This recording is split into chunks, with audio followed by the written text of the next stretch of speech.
Hi everybody, welcome to my YouTube video. Today I have an unboxing for this Canon Powershot A410. So basically this camera is just a normal CCD camera from the year 2005. So it's a 3.2 megapixel camera, it's a 3.2 times zoom and all these things. So it's using a normal SD card. So this is like the box and all these things aside of it. So yes, in 2005 there's window XP right here. So basically over here this is the driver requirements and all these things.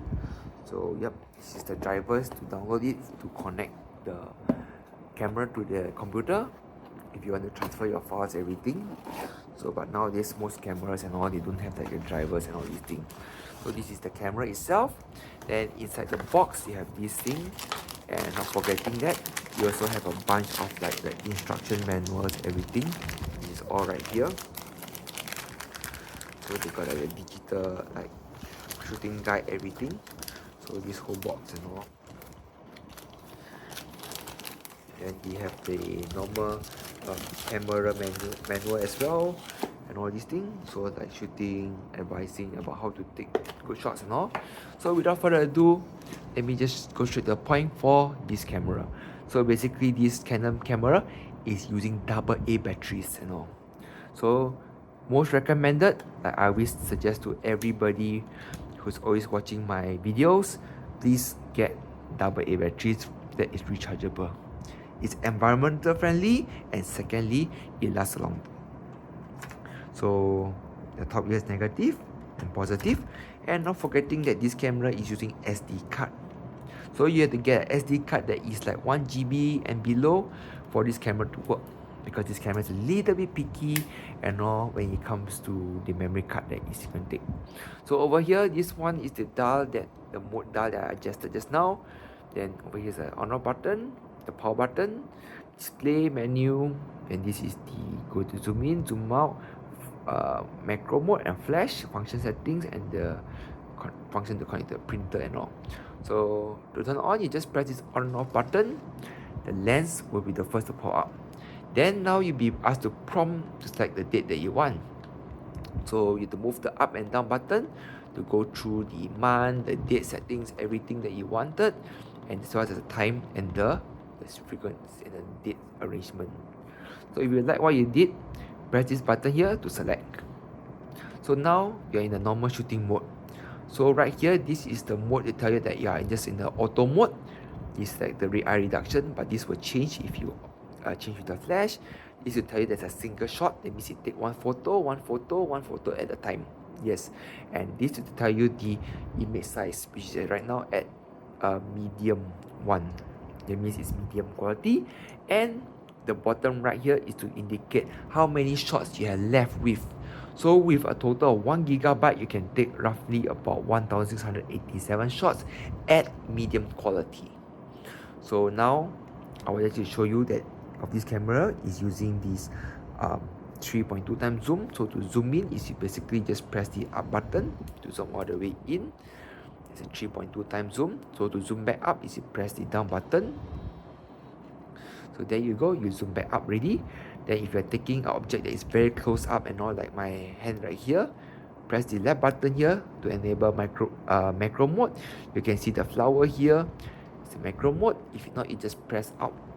It's auto in landscape mode as well. So this on the right hand side button here is to adjust the flash. So notice that the top right here, the icon changes to no flash. So whatever images you take and all these things, there will not flash fired. This is the auto flash fired and red eye reduction and all these things. So in automatic mode, you only have auto flash.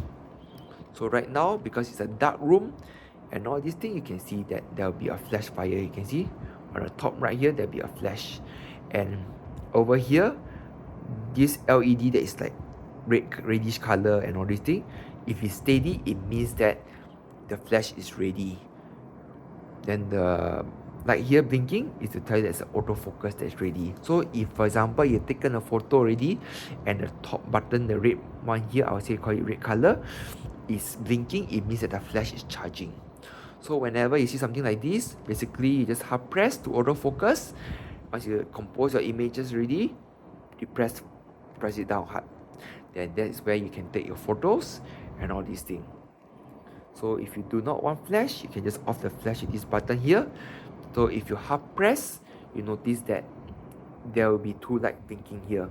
So the top light blinking here, if it means that the flash is charging, firstly. Secondly, to tell you that turn on the flash, because very high chance that you shake the camera and the object will, like, be taken blur.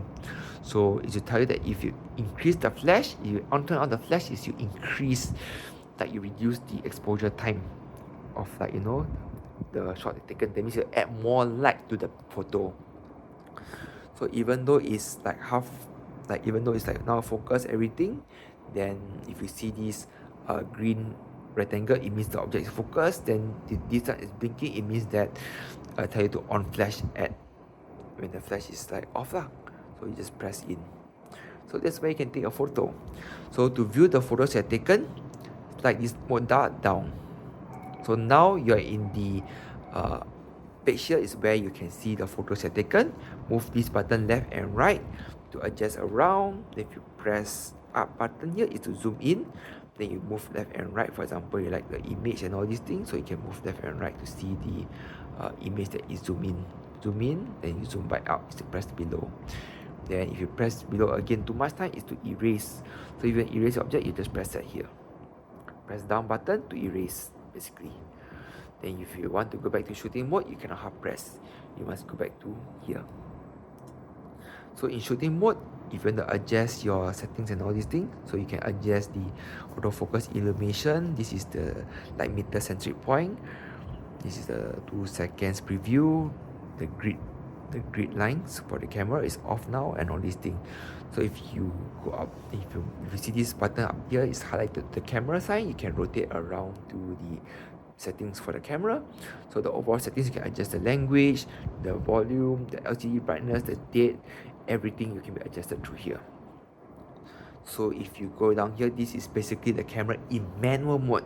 So in this mode, you have full access to the camera settings. So meaning to say that even though it's a bright condition, you also can do your force flash, everything.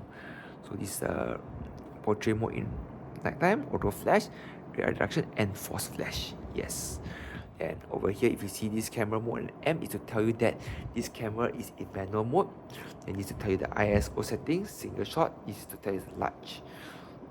So if you want to access further settings, you just press the menu button here. So you can adjust around what they have here. If not, you can just press the set button. So you press the set button here is where you can select like what you want for the exposure compensation. If you move to the left, you underexpose your object. If you go to the right, you overexpose what you're taking. So if you go down, this is the ISO. So they have 50, 100 and 200 only. And over here, this is the white balancing. You can adjust like you want daylight, cloudy, tungsten, fluorescent, everything. So this is where you can make your picture to be more orangey and all these things. The drive mode, this is continuous shooting. This is 10 seconds start timer, 2 seconds start timer, and custom start timer. And this is the effect for color, vivid, natural, low sharpening, sepia, everything. Then you move down again, this is the image size. So you take note of the bottom right, as you move down the image quality, then the image size will increase further. So basically there's no button, you can actually just press set here to select your image and all these things, or you can just leave it be. So basically the functions to take photo and all is similar as the one in the auto mode. So in auto mode itself, if you ever go to your function here, you notice that there's a lot of functions that you cannot select. Because this camera is in auto mode, you only can select a drive mode, or you can select your image quality size. So they kind of give you very simple basics for this auto mode. So if you go for scenery mode, you can adjust the kind of scenery by pressing settings. You can adjust to snapshot, kids and pets, indoor, foliage, snow, and all these things. So it's to adjust the camera settings for the camera, so the camera is to preset and know what to take photo for the best scenery that is selected in. Then this mode here is the movie mode. So in movie mode, you just record, just press this button. So over here, 1 gigabyte, it can take 24 minutes and 41 seconds. So actually, we come to the end for this video.